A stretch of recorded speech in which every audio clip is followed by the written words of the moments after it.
오늘 우리에게 주시는 하나님의 말씀은 베드로전서 5장 1절에서 4절까지 말씀입니다. 이 계시의 말씀을 통해서 하나님의 음성 들으시기를 바랍니다. 너희 중 장로들에게 권하노니 나는 함께 장로된 자요 그리스도의 권한의 증인이요 나타날 영광에 참여할 자니라. 너희 중에 있는 하나님의 양머리를 치되 억지로 하지 말고 하나님의 뜻을 따라 자원함으로 하며 더러운 이득을 위하여 하지 말고 기꺼이 하며 맡은 자들에게 주장하는 자세를 하지 말고 양무리에 본이 되라. 그리하면 목자장이 나타나실 때에 시들지 아니하는 영광의 간을 얻으리라. 아멘. 광고의 다음 주일날 우리 항존 직분자 피택을 위한 공동의회를 하겠다 그렇게 광고를 드렸는데요. 인사가 만사라 그러죠.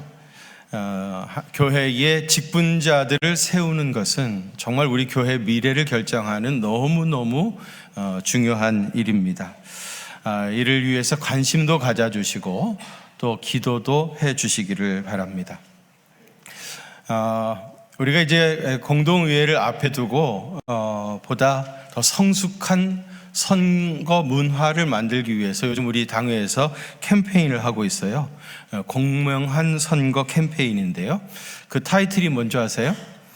믿음의 공명선거 우리의 생명입니다. 이거 어디서 카피한 것 같아요, 그죠? 카피한 것 같은데 믿음의 공명선거 우리의 생명입니다. 이런 캠페인을 하고 있어요. 그러면서 예수님이 웃음 짓는 그런 선거 문화를 만들기 위해서 우리가 어떻게 해야 되겠는가 몇 가지를 얘기하는데 그 첫 번째는 피택자 명단을 작성해 가지고 서로 공유하는 거, 이거 안 됩니다. 이러이러한 사람을 피택하세요 해가지고 마치 정답인 것처럼 말이죠, 써가지고 막 공유하는 거, 이런 거 하면 될까요, 안 될까요? 안 되죠. 있을 수 없는 일인데 왜 이런 말이 나왔겠어요? 그랬던 사람이 있었더래요. 그러니까 그런 거 하지 말자, 이제 그런 얘기고요. 그 다음에 단체 식사 등 제공하지 말라. 밥 사준다고 좋다고 가서 얻어 잡수시면 안 됩니다. 우리 이제 기간 동안에는 단체 식사 제공하고 또 얻어먹고 이제 그런 일을 하지 말자, 그런 것이고요. 그 다음에 특정 후보자 지지 단체 문자 발송하는 거, 이 사람 찍어주세요, 꼭 찍어주세요 하고 문자를 보내는 경우 있잖아요. 근데 그게 나한테도 옵니다. 돌고 돌다가 나한테도 와요. 이런 문자가 돌아가고 있구나 하는 걸 제가 알게 되는데, 여러분 그런 일 하지 마세요. 하나님께 맡기고 하나님께서 세우시는 사람들을 우리가 피택하는 거 아니겠어요? 마치 자기가 하나님도 아닌데 이 사람 세우라고 문자 보내고 이제 그러지 마시라 하는 거고요. 그 다음에 이제 후보자 허위 사실을 유포하는 그런 사람도 있어요. 누가 후보자에 올라오면은요, 이것도 네거티브 운동이라고 그러나요? 네거티브. 저 사람은 안 된다 하고 허위 사실, 읽지도 않는 사실들을 유포하는 경우가 있는데 그런 것들은 절대로 하면 안 되겠죠. 그리고 목사 장로에게 지지 청탁하는 거. 여러분 저한테 지지해달라고 청탁하지 마세요. 저는 아무것도 할 수 없습니다. 내가 찍는 한 표 이상 아무것도 할 수 없어요. 우리 장로님들에게도 그렇고요. 좀 누구 좀 부탁합니다, 그런 식으로 청탁하지 마시라, 이 말입니다. 사실 냉정하게 생각해 보면은 이런 말들을 할 필요가 없어야 그게 정상이죠. 근데 왜 이런 말들이 나왔겠어요? 그런 일들을 행하는 분들이 약간 조금 있었으니까 이제 그런 말 하지 말자. 여러분 우리 교회가 얼마나 건강하고 좋은 교회예요. 정말 좋은 교회죠. 그런데 이제 이런 선거를 하는 문화들을 보면은 이 교회가 진짜 성숙하고 건강한 교회인가 그렇지 못한가 하는 것들을 이제 우리가 느낄 수 있고 알게 되어지는데, 이러한 일들을 하게 되어지면은 이런 일 때문에 시험 드는, 상처받는 사람도 있을 수 있고요. 우리가 이제 항존 직분자를 피택한다는 것은 하나님의 일꾼을 하나님께서 세우시는 일에 우리가 참여를 하는 거잖아요. 하나님의 마음으로, 하나님이 기뻐하시는 사람을 세우는 일에 우리가 참여하는 겁니다. 그래서 깊이 기도하면서 이 공동회에 참여해 주시기를 바랍니다. 사실 저는요, 교회에서 직분 받기를 사모하는 거, 이건 정말 귀한 일이라고 생각해요. 사실이 그렇죠. 여러분, 이 공동의회를 통해서 뭐 장로님이 되시거나 아니면 안수집사나 권사가 되신다고 해가지고 뭐 교회에서 명함 만들어가지고 파주는 것도 아니고요. 그렇죠? 또 무슨 월급을 주는 것도 아니고요. 뭘 그걸 가지고 행세할 수 있는 것도 전혀 아니잖아요. 그야말로 주님의 몸된 집에서 봉사하는 봉사의 일을 하는 겁니다. 그런 섬김의 직분을 받기를 사모하고, 그래서 주님의 집에서 귀하게 쓰임받는 사람이 되고 싶다, 그런 마음을 갖는 것은 얼마나 귀한 일입니까? 정말 그런 마음을 사모하는 건 너무너무 귀한 일이라고 생각합니다. 그런데 혹간에 어떤 이들은 교회에서 직분을 받는 것이 무슨 승진을 한다거나 아니면 무슨 보스가 되는 걸로 착각하는 분들이 있을 수 있어요. 이건 절대로 그렇지 않죠. 만일에 그런 사람들이 진짜 직분을 받게 된다고 하면 그 자신에게도 너무 불행한 일이 될 것이고요, 우리 교회에게도 슬픈 일이 될 것입니다. 여러분, 직분은 섬기는 직분이고 가장 낮은 자리에서 봉사하라고 하나님께서 주신 일입니다. 오늘 보면 1절에 보시면은요, 너희 중 장로들에게 권하노니, 그렇게 이제 시작이 되어지고 있는데, 오늘 우리 본문의 말씀은 장로에게 주시는 하나님의 권면의 말씀입니다. 그런데 오늘 본문에서 말하는 이 장로하고 우리가 지금 얘기하는 장로님들하고는 약간의 개념의 차이가 있습니다. 초대교회 때는요, 직분이 딱 두 개밖에 없었습니다. 장로와 집사. 지금은 직분이 굉장히 많죠. 뭐 목사, 장로, 안수집사, 권사, 서리집사, 이렇게 이제 직분이 5개나 있는데, 그때는 목사와 집사, 장로와 집사 두 가지 직분밖에 없었습니다. 지금같이 무슨 신학교가 있어가지고 신학교를 졸업한 그런 목사가 따로 있었던 것이 아니고요, 장로와 집사라는 2개의 직분밖에 없었는데, 이 장로를 3가지로 호칭을 했어요. 예를 들어가지고 양무리를 잘 돌보는 일을 할 때는 목사라, 그렇게 이제 불렀고요. 그 다음에 교회를 치리하는 일을 할 때는 감독이라, 그렇게 불렀고요. 그 다음에 이제 교인들의 어른으로서 그런 일들을 잘 감당할 때는 장로라, 그렇게 부른 겁니다. 그러니까 목사, 감독, 그 다음에 장로, 이것은 다 같은 직분입니다. 여러분, 이 교회의 이제 직분자들을 우리가 선택하는 것인데요, 오늘 우리 본문은 그래서 어떤 사람을 교회의 리더십으로 세워야 할 것인가 하는 것에 대한 이야기입니다. 우리 교회 리더십은 어떠한 자세로 이제 봉사를 해야 되는가, 이제 그런 얘기고요. 그 다음에 이제 우리는 항전 직분자를 피택하기 위해서 지금 준비를 하고 있으니까 우리 교회에 어떤 분들을 항전 직분자로 세워야 하는가, 그런 아주 중요한 그 질문 앞에 서 있습니다. 오늘 우리 본문은요, 교회 직분을 맡은 사람은 어떤 자세로 봉사를 해야 되는가 에 대한 이야기를 하고 있어요. 그래서 여러분, 오늘 본문 말씀을 잘 들으시고 이 주님이 제시한 기준에 의해서 우리 직분자들도 세우게 되시기를 바라고요. 또 우리 직분을 받으신 분들은 이러한 자세로 주님의 몸된 교회를 잘 섬격하게 되시기를 바랍니다. 우선 어떤 자세로 우리가 교회의 직분을 감당해야 되느냐, 그 첫 번째로는요, 억지로 하지 말고 자원함으로 하라 그랬어요. 어떻게 하라고요? 억지로 하지 말고 자원함으로 하라. 그래서 2절 말씀 한번 같이 봉독하실까요? 2절 시작. 너희 중에 있는 하나님의 양 무리를 치되 억지로 하지 말고 하나님의 뜻을 따라 자원함으로 하며 더러운 이득을 위하여 하지 말고 기꺼이 하며. 아멘. 거기 보시면 하나님의 양 무리를 치되 억지로 하지 말고 하나님의 뜻을 따라 자원함으로 하라 그랬습니다. 억지로 마지 못해가지고 할 수 없이 그렇게 어거지로 하지 말라는 거죠. 억지 춘향이 같이 그렇게 하지 말라는 거예요. 자원함으로 자발적으로 좋아서 하라는 거죠.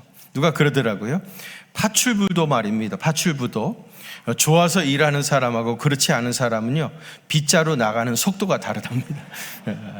파출부도 아주 좋아서 자기 나름대로 사명감을 가지고 열심히 하는 사람은 빗자루 나가는 속도와 힘이 있는 거죠. 근데 그렇지 않은 사람은 내가 이 짓을 언제까지 해야 되느냐, 이렇게 불평불만하고 하는 사람들은 일의 효율이 오를 수가 없습니다. 어거지로 하지 말라, 그런 얘기죠.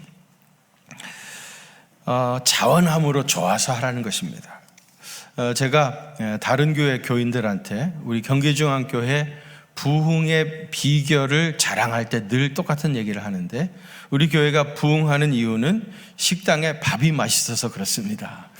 그렇게 이제 자랑을 해요. 여러분, 실제로 우리 교회 식당에 밥이 너무 맛있죠? 안 그러세요?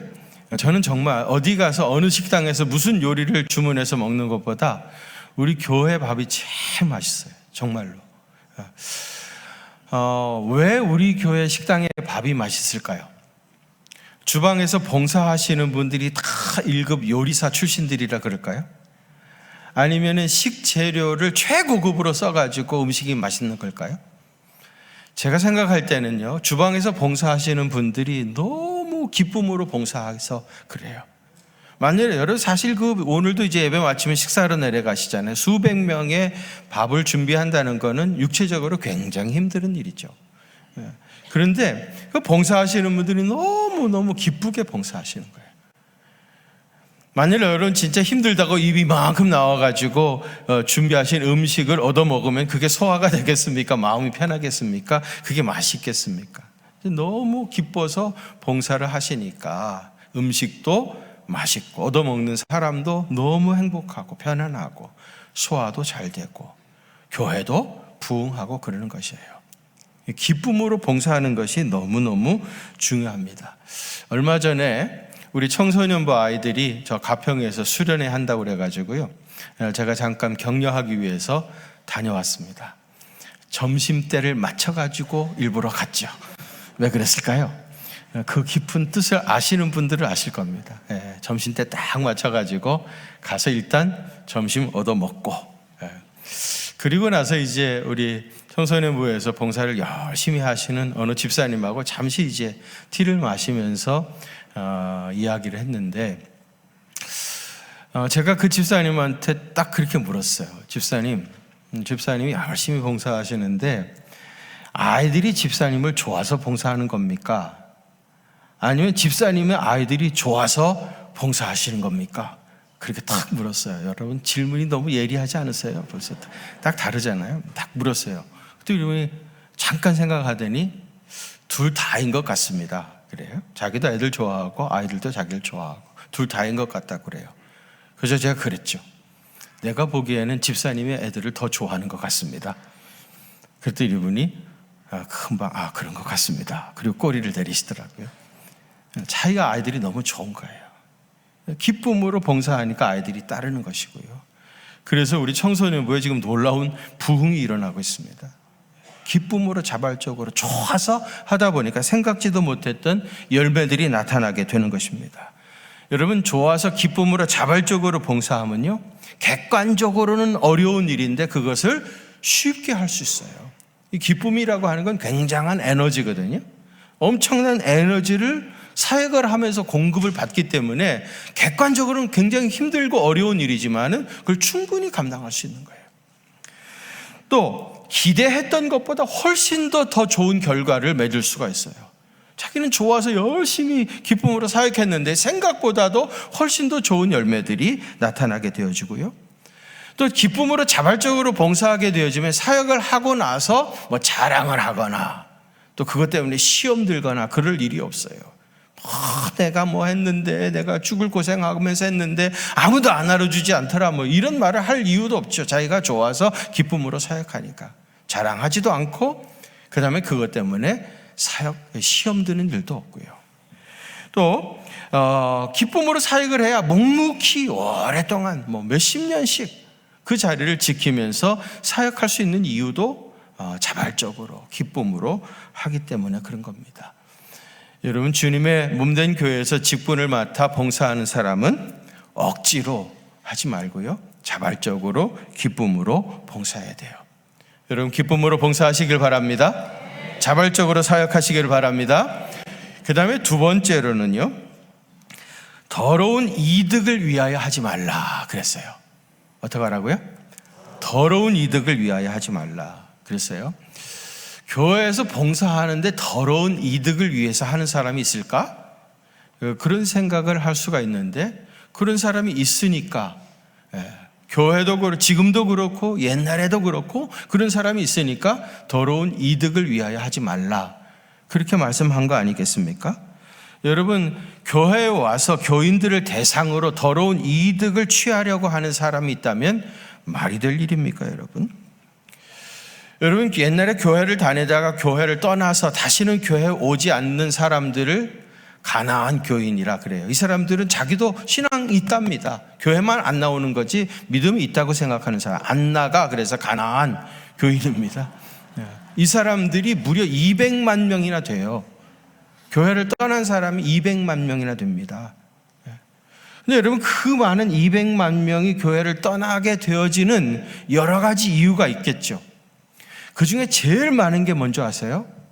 교인들하고 경제적인 문제, 이해관계가 얽혀가지고 시험 들어가지고 교회를 떠난 겁니다. 그런 사람이 제일 많아요.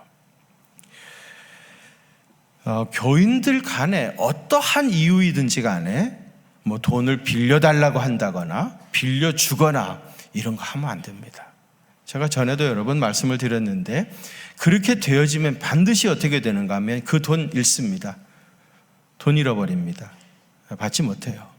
두 번째로는 사람을 잃어버려요. 그 사람 잃어버립니다. 그리고 끝나면 다행인데, 세 번째로는 신앙도 잃어버려요. 그러니까 여러분, 교인들끼리 돈 거래를 한다거나 뭐 빌려주고 받고 하고 이런 거 절대로 하면 안 됩니다. 제가 늘 기회 있을 때마다 이제 그런 말씀을 드리는데, 그럼에도 불구하고 그런 일들이 가끔 일어나는 경우가 있어요. 절대로 교인들 간에 돈 거래하지 마시기 바랍니다. 그리고 또 하나는요, 개인이 교회에 와서 장사하는 사람들이 있습니다. 여러분, 이거 있을 수 있는 일이에요. 교인들을 대상으로 장사를 하는 거예요. 물건을 팔고 말입니다. 어떤 경우에는 다단계라고 그러죠. 내 밑에 들어오라고 그러고, 그래가지고 자기 조직 세력을 넓혀가고, 물론 좋은 거 갖다 팔겠죠. 자기가 먹어보니까 써보니까 너무 좋아. 그래가지고 전도하는 마음으로 이거 너무 좋으니까 이거 한번 드셔보시라고, 만병통치라고 다 하고, 그래서 그걸 갖다 파는 거예요. 나쁜 거야 팔겠습니까? 근데 여러분, 진짜 좋은 거는 여러분들이 그렇게 전도 안 하셔도 알 사람은 다 알아요. 필요하면 자기가 주문해가지고 다 사서 먹고 있습니다. 그걸 교회까지 와가지고 그걸 전도하고, 난 전도죠, 좋은 거. 너무 분위기가 싸해졌나요? 전도하고 말입니다. 이거 먹어보라고, 모든 병 다 낫는다고. 그리고 내 밑에 들어와가지고 장사하면 돈도 많이 벌다고. 다단계 말입니다. 이런 걸 교인들을 대상으로 하면 되겠습니까, 여러분? 그런 일들이 종종 잊을만 하면은 생겨. 그러면 꼭 나한테 전화를 해. 내가 판 것도 아닌데 왜 나한테 합니까? 목사님도 알고 계셔야 된다고 말이야. 아무개가 말이 교회 안에 와가지고 이런 거 하고 있다고 말이야. 여러분, 그런 거 하지 마세요. 교회는 교인들을 대상으로 그렇게 하면 안 됩니다. 사실 예수님 당시에도 말이죠, 성전에 와가지고 더러운 이득을 취하는 자들이 있었어요. 누굽니까? 돈 바꿔주는 사람, 또 재물 팔아먹는 사람. 그 뒤에는 대제사장이 뒤에서 다 봐주고, 암암리에 다 봐주는 거예요. 이 사람들이 그렇게 부당한 이득을 취해가지고 대제사장한테 상납을 하고 있는 거예요. 그러니까 대제사장이 그걸 할 수 있도록 자리도 마련해주고 또 여건도, 분위기도 만들어주는 거예요. 그걸 관례처럼 계속해서 그러고 있었던 거예요. 이런 짓을 교회 안에서 하고 있으니 예수님이 가만히 계셨겠어요? 어떻게 하셨죠? 채찍을 만들어가지고 다 내쫓고 말이죠.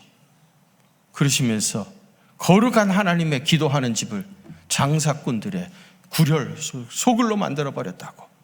그래서 책망하시지 않았습니까? 여러분, 우리가 교회에서 직분을마다 봉사하는 사람이 더러운 이득을 위하여 한다면 말이 될 일이에요? 사람은 누구나 다 이기적인 존재입니다. 이기적인 존재이기 때문에 나는 절대로 그런 이기심에서 부당한 이득을 위해서 한 것이 아니라고 생각할 수 있어요. 본인이 그렇게 느껴질 수가 있습니다. 그러나 객관적으로 얘기하면 부당한 이득을 취하는 이 꼴이 될 수 있습니다. 정말 조심하셔야 돼요. 교회의 직분자는 부당한 이득을 위하여 일하면 안 된다 그랬습니다. 제가 힘든 얘기지만 할 말은 해야 되는 거 아니겠어요? 이때 안 하면 언제 하겠어요? 그 다음에 세 번째로는요, 주장하는 자세로 하지 말고 약물의 본이 되라 그랬어요. 어떻게 하라고요? 주장하는 자세로 하지 말고 약물의 본이 되어야 된다. 3절 말씀 한번 같이 봉독하실까요? 3절 시작. 맡은 자들에게 주장하는 자세를 하지 말고 양무리의 본이 되라. 아멘. 세상에는 두 가지 타입의 리더가 있다고 그래요. 하나는 보스형, 보스. 또 하나는 리더형입니다. 리더 타입이 있어요. 이 보스형하고 리더 타입을 비교를 해보면 재밌어요. 우선 보스형은요, 뒤에서 사람을 몰고 갑니다. 자기가 나서지 않아요.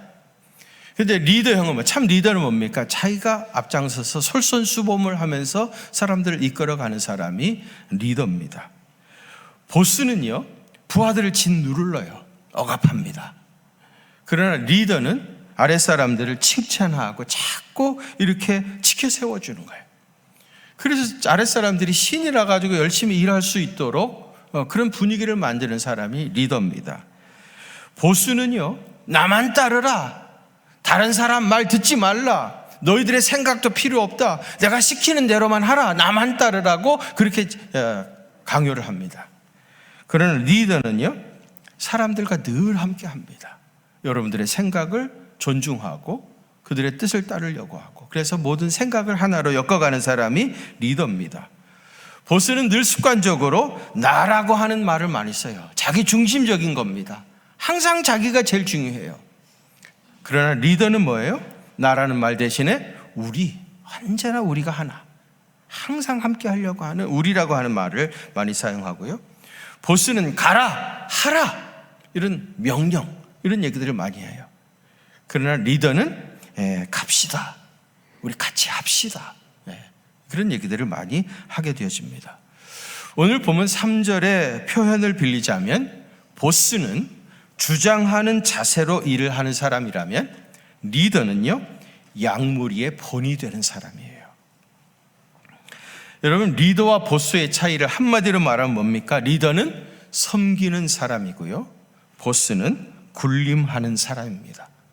우리는 교회에 리더를 세우려고 하는 것이지요, 보스가 부족해가지고 또 다른 보스를 세우려고 공동의회를 하려는 것이 절대로 아닙니다. 리더를 찾고 있는 거예요. 교회를 이끌어갈 참된 리더, 그런 사람을 찾고 있습니다. 여러분, 교회 지도자는 주장하거나 군림하는 자, 다스리는 자가 아닙니다. 여러분, 교회의 직분은 군대의 계급같이 그런 승진하는 것이 절대로 아닙니다. 가장 낮은 자리에서 섬김의 직분을 감당하는 것, 그것이 교회의 직분입니다. 요즘 일반 세상에서도요, 일반 경영학에서도요, 서번트 리더십, 종의 리더십을 굉장히 중요하게 생각합니다. 이 서번트 리더십은 사실은 교회에서부터 우리 교회의 직분자들에게 가르치던 거거든요. 그런데 일반 회사에서도 경영을 막상 해보니까 진짜 건강한 리더십은 종의 리더십이다. 그래서 리더는 머슴이다, 이런 책이 베스트셀러로 팔리고 있습니다. 일반 세상에서도 섬기는 리더십이 진정 건강한 리더라고 생각하고 교회의 것을 가져다가 가르치고 그렇게 하려고 하는데, 여러분, 교회에서, 정작 교회에서 마치 장로가 되어지고 권사가 되어지는 것이 무슨 계급이라도 된 것처럼, 진급이라도 한 것처럼 생각한다면 이게 될 일입니까? 절대로 그러면 안 됩니다. 우리 교회 직분자들은 양무리의 본이 되라 그랬어요. 본이라는 게 뭐예요? 그걸 가지고 이제 계속해서 찍어내는 거 아닙니까? 만일에 본이 잘못되면 어떻게 돼요? 계속해서 불량품이 나오겠죠. 그런 일이 있으면 절대로 안 되죠. 교회 직분자들은 양무리의 본이 되어야 합니다. 남아프리카 공화국에 데이빗 케이프라고 하는 목사님이 계셨습니다. 이분이 그곳에서 이제 목회를 아주 상당히 잘 하시고 중건교회를 목회하시던 그런 분이셨는데, 어느 날 하나님께로부터 이런 음성, 이런 깨달음을 갖게 되어져요.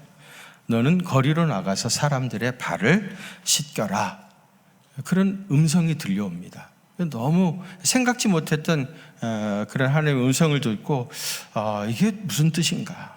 어떻게 이 말씀에 순종해야 되는가? 고민을 굉장히 많이 하고 기도를 하고 그러면서 한 1년 반 정도 시간을 보내게 되어집니다. 그러다가 이제 마지막으로 결단을 해요. 목회하던 교회 사임을 하시고, 이분이 이제 티셔츠에다가 예수님이 씻긴 발은 행복한 발입니다. 이렇게 이제 티셔츠에 써가지고 그 옷을 입고 대하에 십자가를 하나 붙여가지고 십자가가 달린 대하를 들고 길거리에 나가서 사람들에게 발을 씻겨주기 시작했습니다. 예수님께서 제일 먼저 가라고 한 곳이 소웨토라고 하는 곳이었다고 그래요. 이 소웨토는 남아프리카 공화국에서 제일 위험한, 아주 그 강도와 살인자 이런 사람들 득실거리는 제일 위험한 곳인데, 예수님께서 그리 제일 먼저 가라고 이제 말씀을 하셔가지고 이분이 거기 갔다가 가자마자 불량배들 7명한테 붙잡혀가지고 거의 죽기 직전까지 고통을 당하게 되어져요. 그 극적인 순간에 예수님께서 도와주셔가지고 이제 생명을 구하게 되어지는데요. 이 케이프 목사님이 자기를 죽이려고 했던 이 불량배들의 발을 거기서 씻겨준 겁니다. 그러니까 이 사람들이 감동을 받아요. 그래서 이제 변화되어지고, 그래서 이 목사님이 그런 불량배들, 또 뭐 알코올 중독자들, 또 동성연애 하는 사람들, 마약 중독자들, 뭐 이런 사람들뿐만 아니라 군 장성, 뭐 대통령, 시장 이런 사람들까지도 이제 발을 씻겨주는 그런 세족 사역을 감당해 갔습니다. 그런데 놀라운 것은 이 사역을 통해 가지고 치유가 이루어지는 거예요.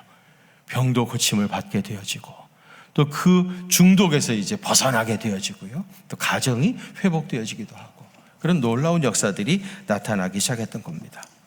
왜 하나님께서 이 케이프 목사님을 길에서 발을 씻겨주는 사역으로 몰아가셨겠습니까? 하나님은 그가 말로 복음을 전하는 것보다 섬김의 본이 되어서 그리스도의 복음을 전하는 것을 더 기뻐하셨기 때문입니다. 여러분, 지금 오늘 우리도 우리 주님께서 말로 하는 것이 아니라 우리가 그리스도의 제자가 되어서 섬김의 본이 되어 사역하기를 주님이 원하십니다. 주장하는 자세로 하지 말고 양무리의 본이 되어야 합니다. 섬김의 본이 되셔야 합니다. 여러분, 우리는 어떤 사람들을 직분자로 세워야 하겠습니까? 아니면 우리가 직분을 맡은 자로서 어떻게 사역해야겠습니까? 첫째로는요, 억지로 하지 말고 자원함으로 하라 그랬죠. 두 번째는 뭐죠? 더러운 이득을 위하여 하지 말라 그랬어요. 세 번째는 뭐죠? 주장하는 자세로 하지 말고 양무리의 본이 되라 그랬습니다. 이렇게 직분을 맡아서 잘 주님의 뜻대로 온전하게 사역을 하면은 어떤 약속이 있습니까? 4절 말씀 한번 같이 봉독하실까요? 4절 시작. 그리하면 목자장이 나타나실 때에 시들지 아니하는 영광의 관을 얻으리라. 아멘. 그리하면 뭡니까? 지금 말씀한 대로 온전히 직분을 맡아가지고 사역을 잘 감당하게 되어지면 언제? 목자장이 나타나실 때. 목자장이 나타날 때는 언제예요? 마지막 날이죠. 우리 주님이 다시 오실 때, 아니면은 우리가 죽어서 주님 앞에 서게 되어질 때. 여러분, 목자장이 나타나시는 날이 있습니다. 우리가 평생을 사역한 것에 대하여 심판하시려고 목자장이 다시 오시는 날이 있어요. 그 목자장이 나타나신 날에 무엇을? 시들지 아니하는 영광의 광을 얻으리라 그랬어요. 시들지 않는 이란 전제가 붙어 있는데, 이 말은요, 여러분, 우리가 세상에서 누리는 모든 영광은 결국은 다 시들어 없어질 것이에요. 지금 그 영광을 누리는 것이죠. 그 명예를 누리는 것이지, 어느 순간이 지나면 이건 다 시들어 버립니다. 전혀 의미를 지니지 못하는 것이 되고 말 거예요. 그러나 여러분, 우리가 주님의 몸된 교회에서 직분을 맡아서 주님이 요구하시고 원하시는 대로 그렇게 온전히 사역하게 되어지면 목자장이 나타나시는 날에 시들지 않는 영광의 관, 그 당당한 주인공이 되어집니다. 여러분, 우리가 직분을 맡아 사역하는 것이 절대로 쉬운 일은 아니죠. 저절로 되는 일도 아니고요. 그러나 여러분, 힘들고 고독하고 어려운 길이 이른 것도 사실이지만 끝까지 사명 잘 감당하게 되어지면 목자장이 나타나실 때 시들지 않는 영광의 면류관이 주인공이 될 것입니다. 그런 은혜가 사랑하는 성도 여러분들에게 임하게 되시기를 주님의 이름으로 축원합니다. 거룩하신 아버지 하나님, 교회 직분을 맡은 사람들이 어떻게 사역해야 할 것인지를 오늘 말씀을 통해서 분명히 알게 해주시니 감사드립니다. 그렇게 온전히 사역함으로 목자장이 나타날 때 시들지 않는 영광의 관에 그 주인공 되어지는 귀한 생에 살게 하여 주옵소서.